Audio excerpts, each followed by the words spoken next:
আবার তারেক রহমান সাহেব যেটা বলছেন যে আমরা নির্বাচনের ফল যত দ্রুত পাওয়া যায়, এটা তো অবশ্যই আপনি নির্বাচনের ফলটা যত দ্রুত পাওয়া যায় সেটা ভালো, কারণ এখানে দুটো ব্যাপার আছে। সুতরাং তারেক রহমান সাহেবের এটা চাওয়াটা যৌক্তিক। আবার উল্টা দিকটা আসেন, জাস্ট একটা আইনে কথা আছে, জাস্টিস ডিলেইড জাস্টিস ডিনাইড। যদি খুব লম্বা হয় কাউন্টিংয়ে ডাউট হতে পারে, আবার জাস্টিস হারিড জাস্টিস বারিড। আপনি খুব দ্রুত গণলে সেখানে কি হয়, সব কিছু মিলেলে আমরা ইন বিটুইন এমন একটা জায়গায় যাওয়া উচিত যেখান থেকে মানুষের কোনো ডাউটও হয় না বা ফলাফল নিয়ে কোনো কথা না হয়।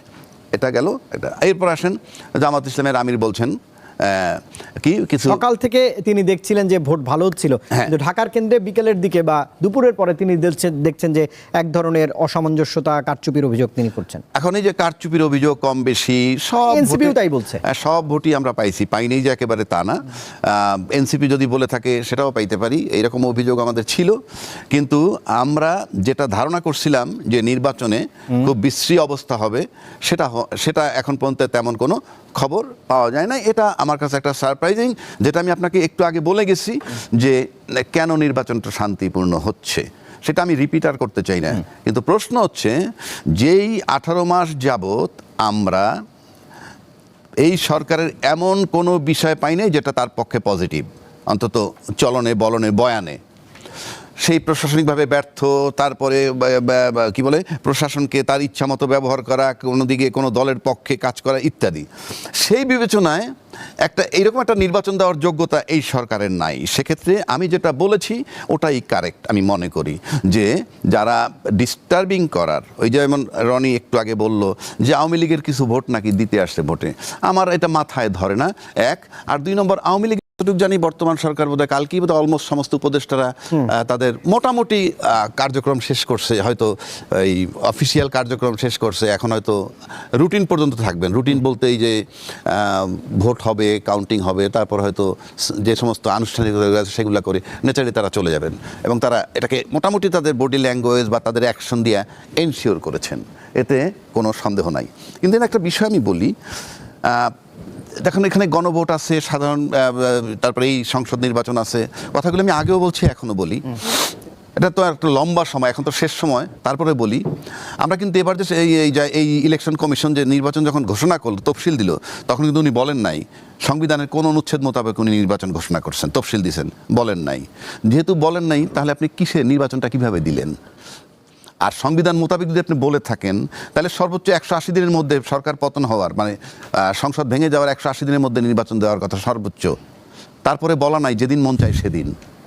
2026-এর ফেব্রুয়ারিতে নির্বাচনটাতে কোন সংবিধান আনলেন?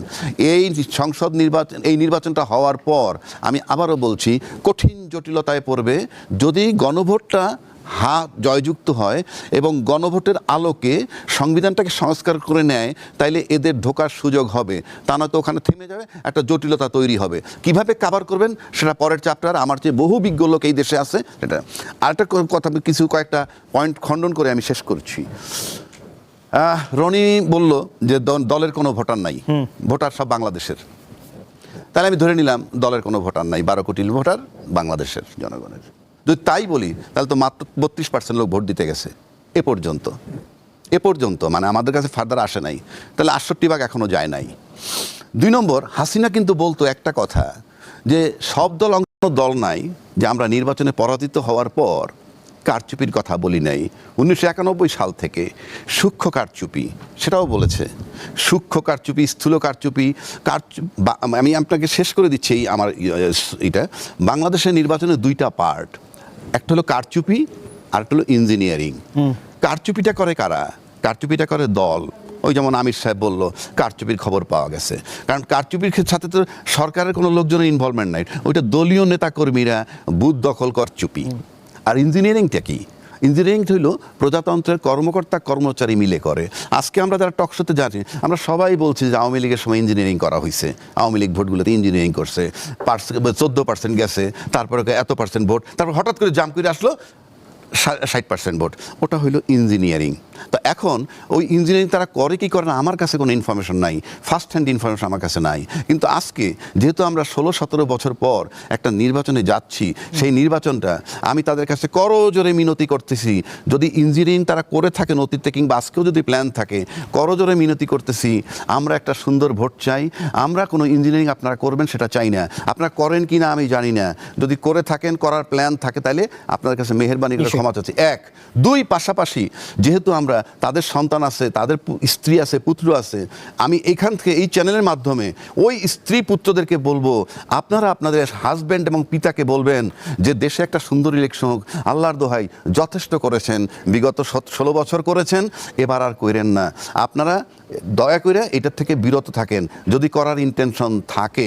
এটা আমি বলবো স্ত্রী পুত্র যাতে তাদের স্বামী এবং পিতাকে আবেদন করে। কেন আমি বলি, যখনই আপনি ইঞ্জিনিয়ারিং করে কাউকে ক্ষমতায় নেবেন, তখন ওনাদের নৈতিক দায়িত্ব হয়ে যায় তাকে আবার টিকিয়ে রাখার, এবং টিকিয়ে রাখতে গেলে বিরোধী মতকে দমন করতে হয়।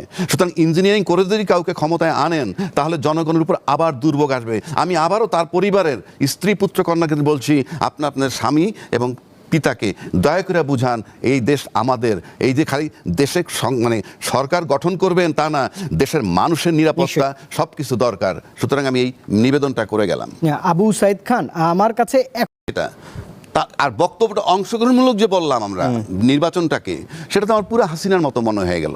মানে এই জায়গাটা থেকে আমরা সরতে চেয়েছিলাম, এবং এই জায়গাটা থেকে সরতে হইলে ওই গণভোটের আলোকের সংবিধান সংস্কার করে তারপরে নির্বাচিত প্রতিনিধিকে ঢুকতে হবে, তাহলে জটিলতায় পড়বে। সেই পরিস্থিতি আমরা দেখব নির্বাচনের পর, কারণ পাওয়ার হ্যান্ডিং ওভার টেকিং ওভারের বিষয় আসবে, সেটা আমরা হয়তো নির্বাচনের পরে দেখতে পারবো। আমরা চাই শান্তিপূর্ণ সুন্দরভাবে পাওয়ার হস্তান্তর হোক, আইনিভাবে যেভাবে হয় সেটা করে যাক, এটাই আমরা প্রত্যাশা করি। না, কিন্তু রেজাউল করিম রনি, তাহলে যেটা আবু রাজ্জাকি বলছিলেন যে তাহলে সংস্কারগুলো করে তারপরে নির্বাচন হবার কথা ছিল, নাহলে এক ধরনের সাংবিধানিক। আমি সংস্কার করে নির্বাচন করার কথা বলছি, দেখেন এখানে দুইটা নির্বাচন তো একসাথে হচ্ছে, সুতরাং সংস্কারটা আগে করে নিতে হবে, সংস্কারের আলোকে সংবিধানটা তৈরি করতে হবে। প্রথম কথা হলো, আমি কিন্তু আমি জানি এই জায়গাটায় তেনা পেছানো হবে, এই জন্য আমি আগেই বলে নিয়েছি, হাসিনা যেইভাবে একটা গণতান্ত্রিক দলগুলোকে বাইরে রেখে নির্বাচন করছিল, আর গণঅভ্যুত্থানের মধ্যে দিয়ে হাসিনা বিতাড়িত, আওয়ামী লীগ পরাজিত, ফ্যাসিস্ট শক্তি হিসাবে চিহ্নিত, ফলে হাসিনাবিহীন নির্বাচন, হ্যাঁ, এই দুইটা কন্ডিশন একটা। এবং ভোটারদের পরিচয়, অবশ্যই আপনি যদি ডেমোক্রেসি মিন করেন, কোনো ভোটারের পরিচয় আপনি ডিসক্লোজ করবেন না। ভোট একটা আমানত, এর সিক্রেসি হলো এর বিউটি এবং এর স্ট্রেংথ।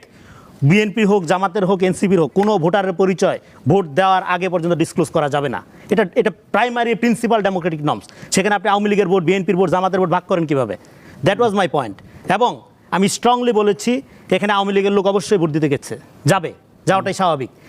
বিগত দিনেও সুইং ভোটাররা একবার আওয়ামী লীগকে ভোট দিচ্ছে, পরের বার বিএনপিকে ভোট দেয় নাই, তো তারা এবার আওয়ামী লীগ নাই। তো যেই লোকগুলো আপনার সুইং ভোটারের সংখ্যাটা তো কম না, এখানে কখনো কখনো এটা 30% পর্যন্ত হয় কোনো ইলেকশনে দেখা গেছে।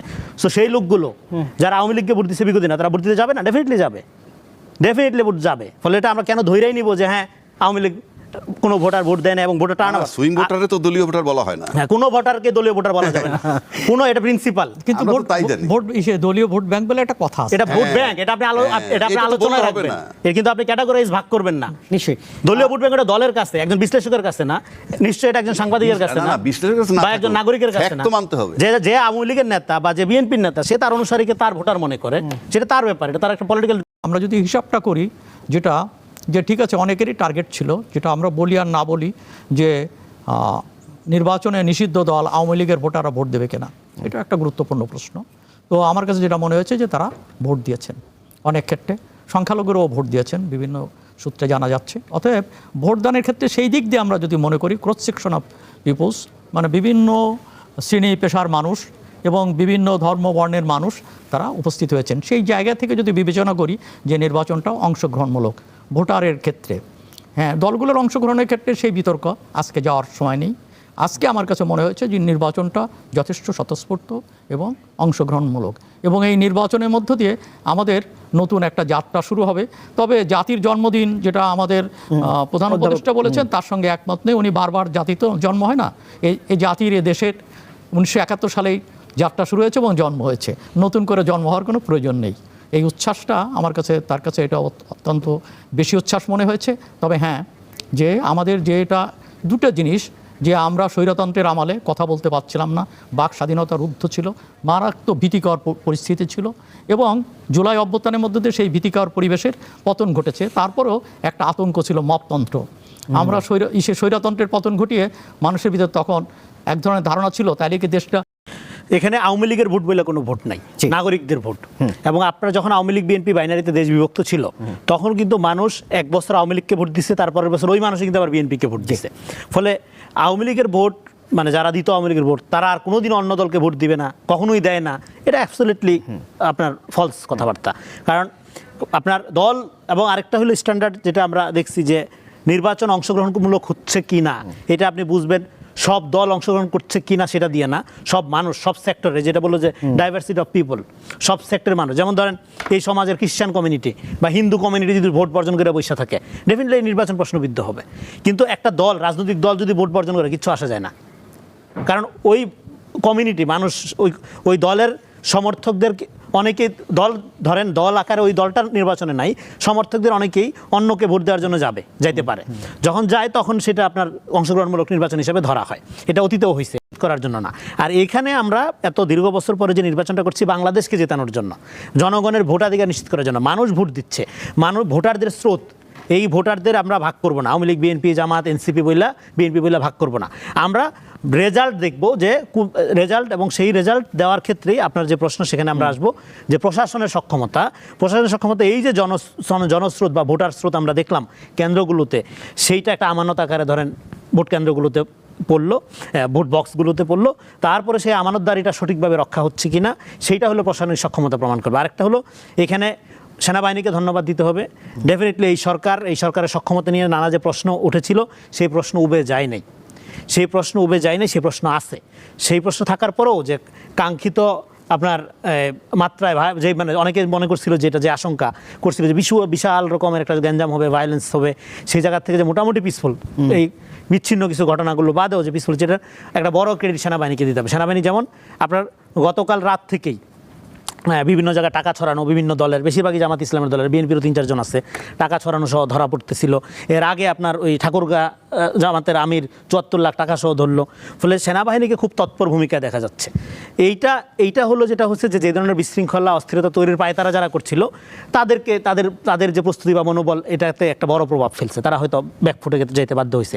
এইটা একটা বড় কারণ। কিন্তু মূলত যে জিনিসটা করতে হবে, এখনও আইন শৃঙ্খলা রক্ষাকারী বাহিনী বা প্রশাসনের প্রমাণ দেওয়ার আপনার সময় পার হয়ে যায়নি, তাদেরকে প্রমাণ দিতে হবে। স্টিল তারা একটা আপনার কি বলবো, যে একটা তাদের উপর সবাই নজর রাখছে, বাংলাদেশের জনগণ, রাজনৈতিক দলগুলো, যে এইখানে ভোটের দেখেন কতগুলো পর্যায়ে আছে। প্রথম হলো নির্বাচনটা অনুষ্ঠিত করা, তফসিল দেওয়ার থেকে যদি আপনার তফসিল দেওয়া, তারপরে দলগুলোকে নমিনেশন, মনোনয়ন সব কিছু মিলে নির্বাচন দেওয়া, ভোট কাস্টিং করা, ভোট গণনা, ফলাফল দেওয়া, নতুন সরকারের শপথ নেওয়া। এই পুরা প্রক্রিয়াটা শেষ না হওয়ার আগ পর্যন্ত আপনি বলতে পারবেন না যে মানে আইন শৃঙ্খলা রক্ষাকারী বাহিনী শুধু না, নির্বাচন কমিশন, রাষ্ট্রীয় কর্তৃপক্ষ, তাদের দায়িত্ব সুচারুভাবে সম্পন্ন হয়েছে। এই দায়িত্বগুলো তাদের পালন করে প্রমাণ করতে হবে। এখনও পর্যন্ত দেখা যায়, এটাকে আমরা বলবো যে হ্যাঁ খুবই হতাশাজনক না, কিন্তু যেই অনিয়মগুলো অলরেডি হয়েছে, সেটাও তো গণঅভ্যুত্থানের পরে কাঙ্ক্ষিত ছিল না, হওয়া উচিত ছিল না। হ্যাঁ, সেটাও আমাদের মানে প্রতিবাদ করতে হবে, এগুলোর থেকে আমাদের বের হইতে হবে। এটা একটা। আরেকটা হলো দেখেন, আমরা বারবার বলছিলাম নির্বাচন হওয়াটাই সবচেয়ে বড় সংস্কার। যেই কোনো সহযোগিতাই হোক, সেনাবাহিনী ভূমিকার কারণে হোক, রাজনৈতিক দলগুলোর কোঅপারেশনের কারণে হোক, সরকারের ত্রুটিপূর্ণ ব্যবস্থাপনা বা অনেক ধরনের ব্যর্থতা বা অনেক ধরনের সমস্যা থাকার পরেও, হ্যাঁ আপনার অপূর্ণতা বা অসম্পূর্ণতা থাকার পরেও হোক, সব কিছু মিলে আজকে যে অবস্থানটা আসছে, সেইটার ক্রেডিট সরকারকে দিতে হবে। এবং এখানে নির্বাচনটা কেন জরুরি সেটা আমরা সবাই জানতাম। এই নির্বাচন হওয়াটাই সবচেয়ে বড় সংস্কার। কারণ এই